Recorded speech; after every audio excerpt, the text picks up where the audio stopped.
So, ngayong araw po na ito, meron po tayong bagong pag-aaral. Actually, ito po ay part 2 nung last week na pag-aaral natin kasi tatawid na sana tayo doon sa mga bagong pag-aaral. Pero medyo naimprenta sa akin ng Panginoon na itanim talaga ng mabuti itong statement natin last time na 'di ba kasi last time binibigyan natin ng diin na ikaw ay pinagaling na. Kasi yung naisulat sa Isaiah, yun ay naka-past tense. Yung nakasulat naman sa Matthew, yun ay naganap na din, yung sinabing pinagaling. Tapos ganun din ang nakasulat sa Pedro. Pero gaano katotoo sa puso natin yung mga salitang sinasabi na ikaw ay pinagaling na? Yun. Kaya ngayong umaga pong ito sa ating Healing Discipleship Day 99 at bukas pang 100 days na natin at sa mga susunod at tatahakin natin yung 100 days na ating pag-aaral. Ang pag-aaral po natin ngayong week na to is You are already healed. Ikaw ay pinagaling na. Yan po ay kinuha Amen. sa 1 Peter 2:24. By whose stripes you were healed. Yung statement po na yan, medyo maaring mayroong tagilid sa atin sa statement na yan, sa title na yan, maaring nagdududa tayo kasi 'di ba last time sinabi ko na bakit pinagaling? Eh nakikita ko pa yung sakit at karamdaman sa aking katawan. 'Di ba? Tapos sinabi natin na pagdating sa harapan ng Panginoon, itong ating karamdaman at mga sakit, ito ay dinil niya na sa krus ng Kalbaryo. Kaya sinasabi dito na you are already healed. Opening statement, hindi ka palang pagagalingin. Ikaw ay pinagaling na. Kasi po sa mga pangungusap po o sa mga sentences, meron pong naganap na, merong nagaganap, at mayroong magaganap pa lang. Past tense, present tense, and future tense. Pagdating sa mga isunulat ni Isaiah, ni Matthew, at ni Peter, yun po ay naka-past tense. By whose stripes you were healed. Past tense. Nagigets po natin yung kaibahan niya. Mm. Magkaiba kasi yung pumuposisyon ka na pagagalingin ka pa lang at magkaiba naman yung posisyon na ikaw ay pinagaling na. Pinagaling. Magkaiba po yun. Amen. Magkaiba po yun kung nakikita po natin yun, no? So, ngayong araw po na 'to, hayaan natin na tayo ay maliwanagan ng, sinasabi ng Panginoon patungkol sa ating kagalingan. Titingnan po natin yung panalangin ni Pablo. Kasi meron po siyang panalangin sa isinulat niya sa mga taga-Efeso. Ano yung hihimay-himayin natin, ano yung mga ipinanalangin niya sa Diyos para sa mga manampalataya. Kaya po, buksan na po ni Ate Dolly, Efeso 1 verse 3, tatawid sa 15 to 18. Ate Dolly, pa-unmute po and then pabasa po. Amen. Purihin ang Diyos at Ama ng ating Panginoong Hesukristo. Pinagkalooban niya tayo na lahat ng pagkapalang espiritual na nagmumula sa langit dahil sa ating pakipag-isa kay Kristo. Kaya nga, mula nang mabalitaan ko ang tungkol sa inyong pananalig sa Panginoong Hesus at ang inyong pag-ibig sa lahat ng kanyang mga banal, walang tigil ang pasasalamat ko sa Diyos para sa inyo. Hindi ko nakakalimutang ipanalangin kayo. Idinadalain ko sa Diyos na ating Panginoong Hesukristo, ang maluwalhating Ama, na pagkalooban niya kayo ng espiritu ng karunungan at pagkapahayag tungkol sa Diyos upang lubos ninyo siyang makilala. Naway liwanagan ng Diyos ang inyong mga puso upang malaman ninyo ang pag-asa na para doon ay tinawag niya kayo, kung gaano kasagana ang pagkapalang inilaan niya para sa kanyang mga banal. Purihin ang Panginoon. Amen. Salamat po, Ate Amen. Dolly. So, makita po, ang ganda po ng panalangin ni Pablo, no? Napakaganda ng kanyang panalangin sa Diyos para sa Mm. mga manampalataya. So, himay-himayin po natin anong mga sinasabi ni Pablo doon.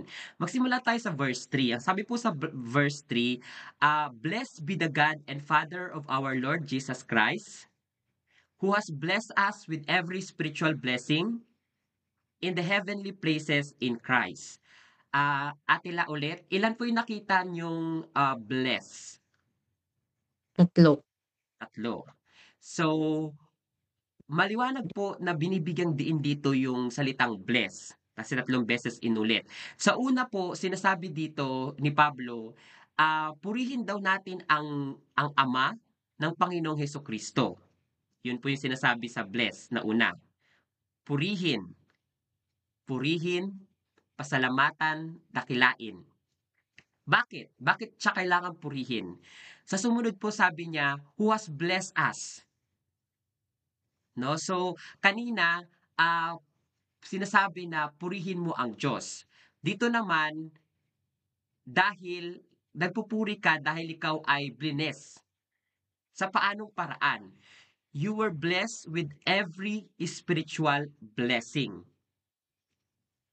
So dito makita natin na kasi ang Diyos Ama, ang figure ng Father, 'di ba, sa mundo, ito ay mag-provide. Tama po ba, Kuya Bernie? ang father figure po ng mga tatay sa mundo is mag-provide. Amen. Di ba po? Ganon din sa ating Heavenly Father. God is our provider. Pagdating po sa healing, sa kagalingan, sa kaligtasan, ito po ay mga bagay spiritual. Kaya nga kapag nagpapahayag tayo, hindi agad-agad nauunawaan ng mga tao sa mundo. Kasi lahat ng ibinigay ng Panginoon, ito ay spiritual na mga bagay.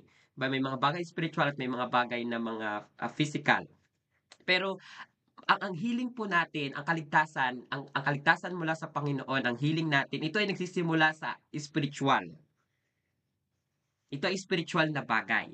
Kaya sinasabi dito na pinagkalooban tayo ng Panginoon ng lahat ng pagpapalang spiritual. Saan? In the heavenly places. Heaven is real.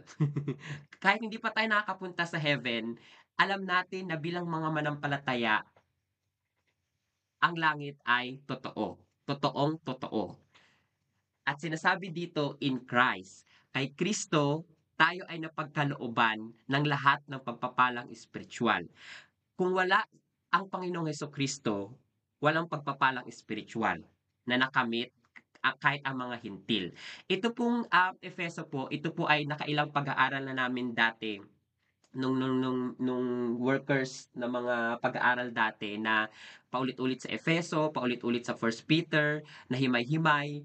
Pero nakikita na namin ito dati, pero ngayon binabalikan natin, makita natin na ang ipinagkaloob sa atin ng Panginoon ay lahat ng pagpapalang spiritual. Kaya pagdating po sa kagalingan na meron tayo, ito ay bahagi ng pagpapalang spiritual na pinagkaloob ng Panginoon. So, maliwanag, katulad nung statement natin kanina na you are already healed. By the stripe of Jesus, you were already healed. Kaya dito, sa verse 3, pinapakita ni Pablo dito ano yung kasaganahan ng pagpapalang spiritual na ipinagkaloob niya para sa mga nananalig sa Kanya. In Christ. Kay Kristo. Kay Kristo. Kasi kung wala kay Kristo, hindi mo matatanggap yung pagpapalang spiritual na pinagkaloob ng Panginoon. Amen po ba? Na-gets po natin? Maliwanag or malabo po? Amen. Maliwanag naman po. Maliwanag po. So, pumunta po tayo, kasi po itong verse 3, pinapakita po dito ni Pablo yung kalagayang spiritual natin na ipinagkaloob na ng Panginoon ang lahat ng pagpapalang spiritual. Pero ano yung prayer niya? Tawid po tayo doon sa verse 15 to 18, yung binasa kanina ni Ate Dolly. Sa verse 15 po, ang sabi diyan, therefore, si Paul po nagsasalita diyan, no? Therefore, I also, after I heard of your faith in the Lord Jesus and your love for all the saints. Sa verse 15 po, sinasabi ni Pablo, nung napakinggan niya ang panampalataya sa Panginoon at ang pagmamahal para sa mga banal nitong mga Efeso na congregation. Ang tinutukoy po na diyan na your love, your faith, yung mga sinulatan po ni Pablo, yung mga taga-Efeso. So, ang kalagayan ng mga Efeso, sinasabi niya diyan, I heard your faith, na ano nila yung napabalita yung pananampalataya ng mga taga-Efeso. Yung pagmamahal nila para sa mga banal. Ang banal po ang banal po sa ang banal sa standard ng Catholicism, 'di ba may bagong saint silang inordain ngayon, yung bata na inordain. No, so ang batayan ng pagiging saint sa Catholicism, kailangan meron kang gawing mabuti at pagkamatay mo, ikaw ay magiging saints. Ganon yung pamantayan nila. Pero sa Bible, sa totoong Christianity, ang mga manampalataya po ang tinatawag na mga saints. Tayo ay naging saints, tayo ay naging banal. Tayo ay pinaging banal dahil kay Kristo, hindi dahil sa mabubuti mong gawa. So, yan po yung sinasabi diyan na yung pagmamahal ng mga manampalataya na yon para sa mga saints, sa mga kapwa nila pinaging banal kay Jesucristo. So, yan po yung sinasabi sa verse 15. Ngayon, ano yung mga sumunod? Ang sabi sa verse 16, after mapakinggan ni Pablo yung kanilang panampalataya at ang kanilang pagmamahal, sa verse 16, I do not cease to give thanks for you, making mention of you in my prayers. So, dito po sa verse 16, sinasabi ni Pablo dito, walang tigil siyang nagpapasalamat sa Diyos at binabanggit sila sa kanyang mga panalangin. 'Di ba po? Ano yung pakiramdam na yung leader mo binabanggit ka sa panalangin niya or ini-include ka niya sa panalangin niya. For example, 'di ba may mga pastors tayo, may mga leaders tayo sa church. Tapos ano yung feeling na ikaw ay nababanggit sa panalangin niya? 'Di ba po? You are parang nabibless ka na naalala ka niya, 'di ba po? Yung parang Amen. nabi-bless ka kasi, kahit meron kang pinagdadaanan, alam mo na mayroong humaharap Yan, sa bilangan Diyos para sa'yo. sa'yo, may nananalangin para sa'yo, 'di ba po? So, gano'n din yung kalagayan ni Pablo para sa Efeso. Hindi siya tumigil sa pagpapasalamat una sa Diyos at binabanggit sila sa kanyang panalangin. Ngayon, ano po yung laman ng panalangin ni Pablo? Iisa-isahin po natin. So, dito po sa binasa ni Ate Dolly, sa verse 17 po, that the God of our Lord Jesus Christ, the Father of glory. Parang inulit lang kanina ni Paul yung sinabi niya sa verse 3 na pinapasalamatan niya ang Diyos Ama, ang Ama ng Panginoong Hesukristo, the Father of glory. Bakit niya pinapasalamatan? Bakit niya pinupuri ang Diyos? Kasi sa verse 17, sinasabi diyan, sa pagpupuri ni Pablo, that he may give you the spirit of wisdom and revelation in the knowledge of Him. So, makita po natin dito na ang isa sa panalangin ni Pablo, bukod siya ay nagpupuri at nagpapasalamat sa Diyos, ang laman ng kanyang panalangin ay pagkalooban ang mga manampalataya ng espiritual na pagkaunawa at pagpapahayag sa pamamagitan ng pagkakilala kay Hesukristo. Once na nakikilala mo ang Panginoong Hesukristo, ito pong spirit of wisdom and revelation, ito ay bunga lamang ng pagkakilala mo sa Panginoong Hesus, in the knowledge of Him. Kaya nga sinasabi ng Bible din na yung buhay natin ay natatago kay Kristo. Our life is hidden in Christ. So, dito po makita natin, mahalaga po kasi ito po yung mga keyword, no? May give to you the spirit of wisdom. Spirit of wisdom and revelation. I-connect lang po natin to sa pinag-aaralan natin patungkol sa healing. Kasi yung title natin, You Are Already Healed. You are already healed. By the stripes of Jesus, you were already healed. Once na ikaw ay napapahayagan ng salita ng Panginoon, nakikita mo ang posisyon mo na by the stripes of Jesus, you are already healed. Ikaw ay pinagaling na. Hindi ka palang pagagalingin. Amen po.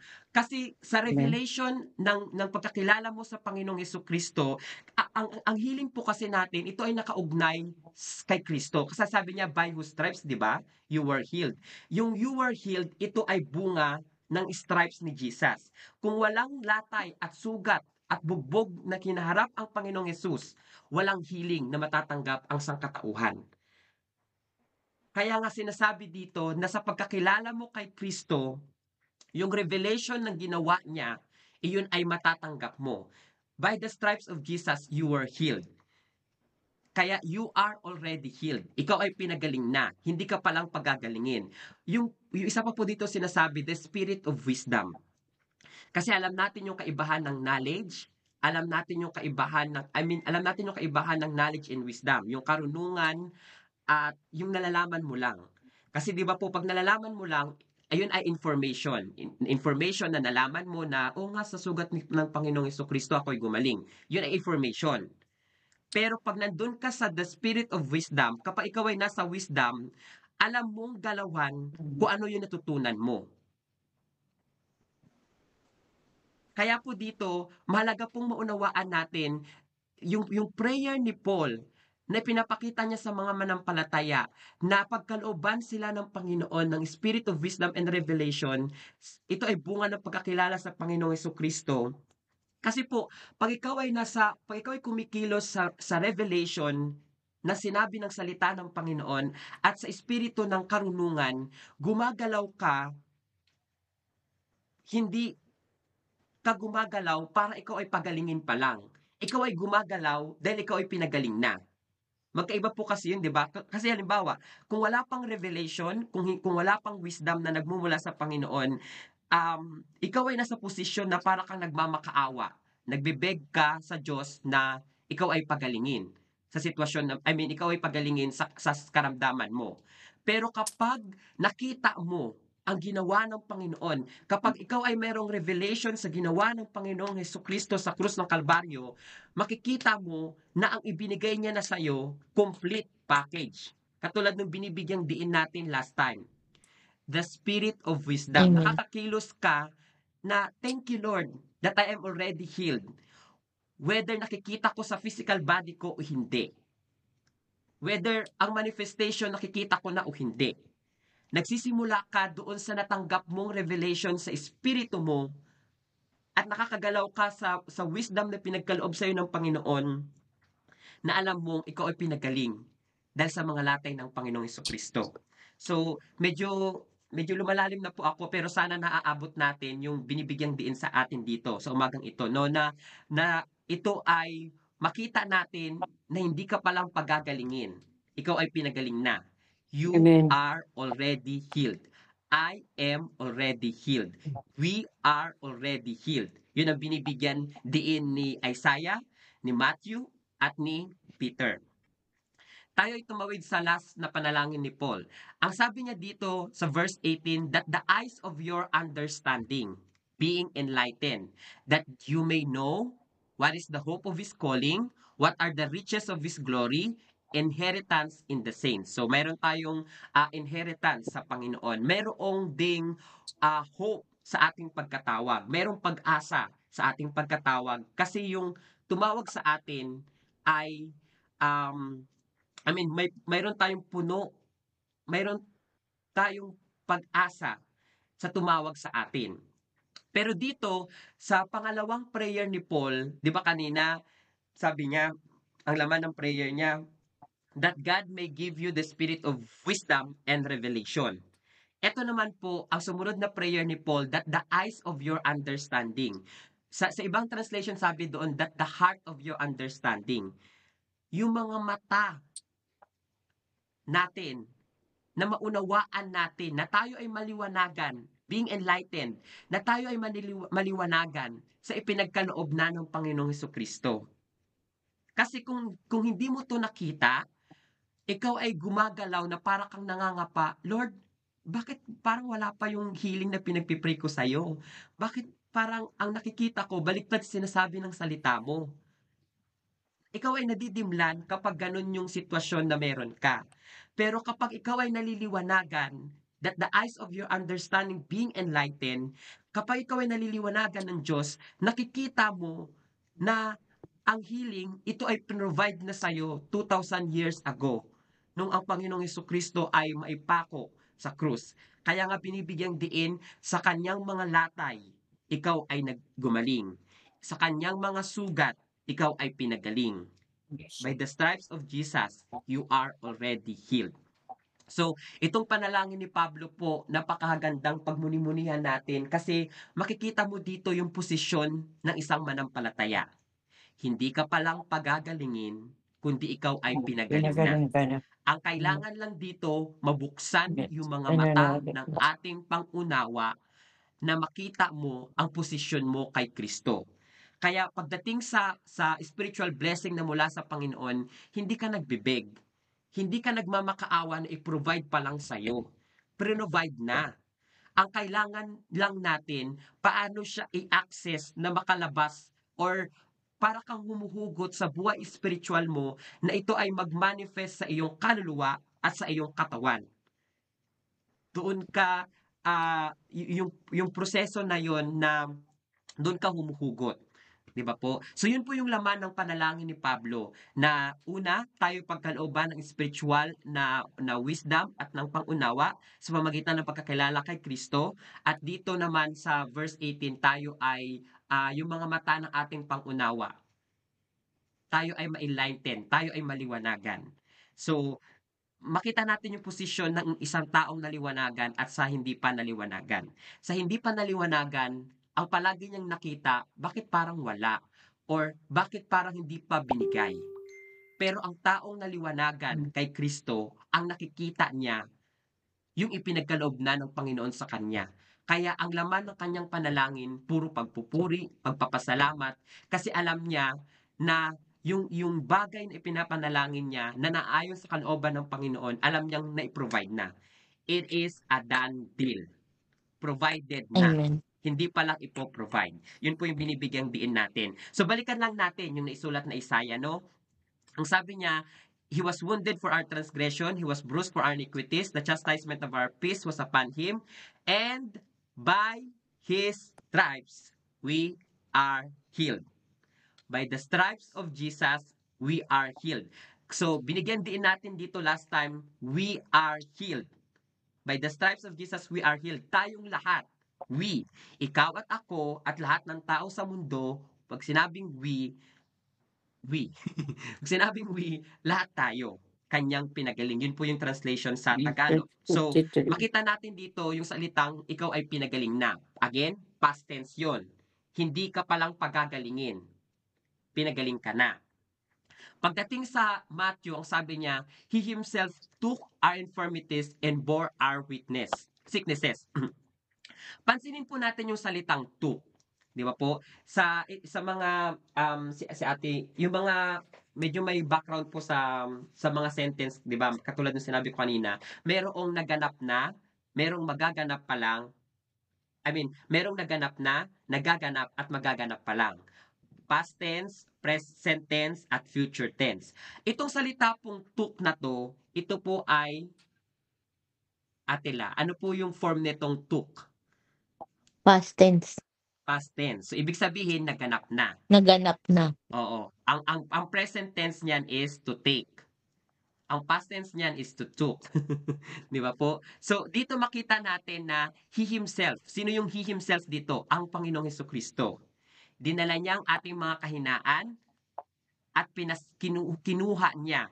For our sicknesses, dinala niya ang ating mga karamdaman at kinuha niya ang ating mga sakit at karamdaman. Pag sinabi pong kinuha,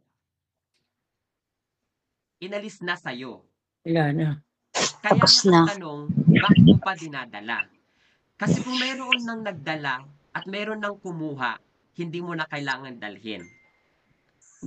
Make sense po ba? May sense po ba? Amen. Po, kung kinuha na halimbawa, kinuha ko kay Kuya Bernie yung Bible niya. So wala na sa kanya 'yon. Kasi kinuha ko na nga eh. Di ba po? Pinipicture out lang po natin dito yung ginawang pagkuha ng Panginoon sa ating mga sakit at karamdaman para hindi na natin dalhin. Kasi kung kinuha niya na, wala na pong dahilan para dalhin mo pa. Pero again, babalik ka doon sa panalangin ni Paul na ikaw ay pagkalooban ng spiritual wisdom para ikaw ay makalakad sa provide na ng Panginoon at yung revelation ng salita niya sa pagkakilala kay Kristo na makita mo mayroon ng kumuha at nagdala ng iyong sakit at karamdaman. Sa 103 ng Psalms, balikan lang po natin. Sabi dito, who forgives all your iniquities, who heals all your diseases. Kanina sa Matthew, sinasabing sicknesses. Kasi po yung sickness and disease, sa Tagalog po niyan, sakit at karamdaman. Di ba po? Medyo magkadugtong, medyo mayroong pagkakahawig yung mga salitang yon, sakit at karamdaman, pero sa definition, may kaibahan sila. Di ba po? Sakit at karamdaman. Yung English po niyan, sickness and disease. So, sa sickness, dinala na ng Panginoon sa Matthew. Pagdating sa Psalm, binibigyang diin ng sumulat ng Salmo na who forgives all your iniquities. Pinatawad ka ng Panginoon sa lahat ng iyong mga kasalanan. Ano pa? Yan. Who heals Yung mga all your diseases. ginagamot man lahat. Pag sinabi niyang lahat, cover anumang sakit at karamdaman. Ginagamot Who niyan heals lahat. all your diseases. Mm. So, hindi mo ika-categorize, Lord, pinagaling mo ako sa mga maliliit, sa maliliit, sa lagnat, sa ubo, sa sipon. Pero pagdating sa cancer o sa mga mabibigat na parang alam mong karamdaman, parang, medyo tagilid ata dyan. Parang mga ganon yung pag-iisip mo. Pero pag sinabi kasing lahat. Kumbaga, sa isa sa bill, wala siyang iniwan na babayaran mo pa. Kundi kinover niya na lahat. Di ba po? Sabi dito, all your iniquities, all your diseases. Kaya nga pagdating sa ating mga kasalanan, alam natin na tayo ay pinatawad sa ating kasalanan Pinatawad ng lahat. nakaraan, kasalanang ginagawa, at kasalanang Gagawin pa. gagawin pa lamang.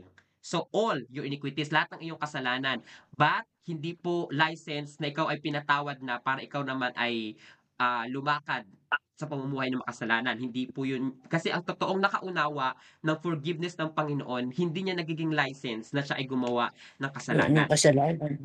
Ganon din po sa ating mga kagalingan, sa ating mga sakit at karamdaman. Pag sinabing all, sa nakaraan mong mga sakit, ikaw ay pinagaling na ng Panginoon.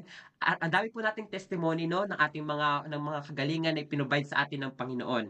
At ikaw din ay pinagaling sa karamdaman mo ngayon, sakit at karamdaman mo ngayon. At ikaw ay pinagaling na sa mga sakit, mga mararanasan mo pa sa hinaharap. Amen?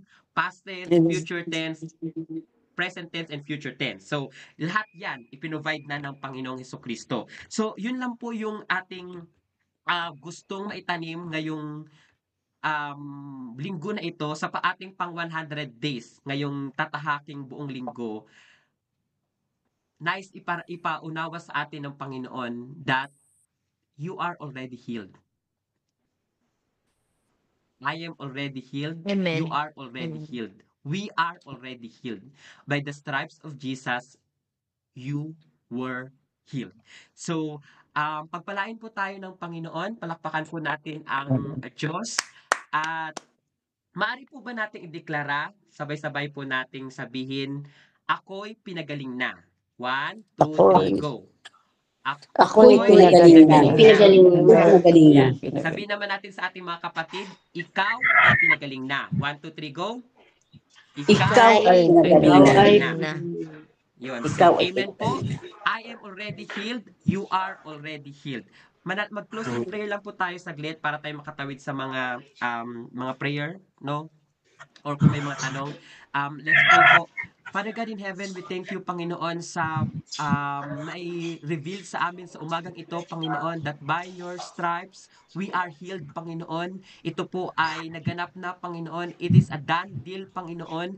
Kaya po, Lord, hindi kami magmamakaawa na i-provide mo sa amin ang healing, kundi kami ay magpapasalamat, katulad ng panalangin ni Pablo, Panginoon. Kami ay magpupuri dahil nakita namin, Panginoon, ano yung spiritual na pagpapalang inilaan mo para sa iyong mga tinawag, para sa iyong mga banal, Panginoon, na makita namin, O God, na pinrovide mo na, Panginoon, 2,000 years ago, Panginoon, bago pa kami mangailangan ng kagalingan sa aming mga sakit at karamdaman, Panginoon. Ikaw bilang aming Diyos na tagapagligtas, Panginoon, bilang aming healer, Panginoon, ipinrovide mo na po sa amin, Panginoon. Thank you, Jesus, sa spirit of wisdom na kami makakilos, Panginoon, the spirit of revelation, Panginoon, sa pagkakilala namin sa iyo, Panginoon, para namin makita, Panginoon, ang iprovide mo na sa amin, Panginoon. Salamat, Lord, ng aming mga kapatid ay kami ay iyong pinagaling na, Panginoon. Ang bawat isa sa amin, Panginoon, kami ay iyong pinagaling na, Panginoon.